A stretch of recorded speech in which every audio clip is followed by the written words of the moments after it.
ಮಕ್ಕಳೇ, ನೀನಿನ್ನೂ ಕುಂಬಾರನ ಕೈಯಲ್ಲಿರುವಂಥ ಆ ಜೇಡಿ ಮಣ್ಣಿನ ರೀತಿಯಲ್ಲಿದೆಯಾ? ಕುಂಬಾರನ ಕೈಲಿ ಜೇಡಿ ಮಣ್ಣು ಇರೋ ತನಕ ಯಾರಾದರೂ ತೊಳೆದ್ರೂ ಚಿಂತೆ ಇಲ್ಲ.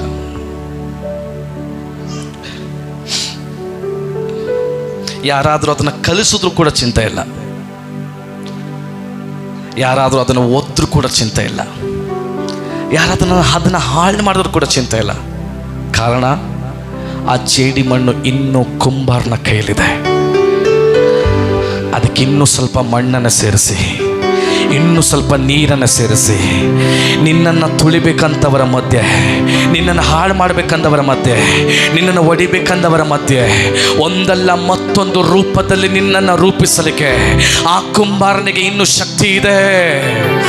ಒಂದು ಆಮೇಲೆ ಹೇಳ್ರಿ, ಆ ಕುಂಬಾರನಿಗೆ ಆ ಶಕ್ತಿ ಇದೆ.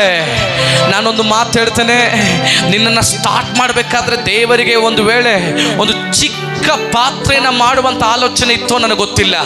ಆದರೆ ಕೆಲವರು ತುಳಿಲಿಕ್ಕೆ ಪ್ರಾರಂಭ ಮಾಡಿದ್ರಲ್ಲ, ಕೆಲವರು ತಡಿಲಿಕ್ಕೆ ಪ್ರಾರಂಭ ಮಾಡಿದ್ರಲ್ಲ, ಕೆಲವರು ಜಜ್ಜಲಿಕ್ಕೆ ಪ್ರಾರಂಭ ಮಾಡಿದ್ರಲ್ಲ, ಅದರ ನಿಮಿತ್ತವೇ ಇನ್ನೂ ಸ್ವಲ್ಪ ಮಣ್ಣು, ಇನ್ನೊಂದು ಸ್ವಲ್ಪ ನೀರನ್ನು ಸೇರಿಸಿ ಅದಕ್ಕಿಂತಲೂ ದೊಡ್ಡದಾದ ಪಾತ್ರೆಯನ್ನಾಗಿ ಮಾರ್ಪಡಿಸಿ ನಿನ್ನನ್ನು ಇನ್ನೂ ಬೆಲೆ ಉಳ್ಳದಾಗಿ ದೇವರು ಮಾರ್ಪಡಿಸಲಿಕ್ಕೆ ಹೋಗ್ತಾ ಇದ್ದಾನೆ.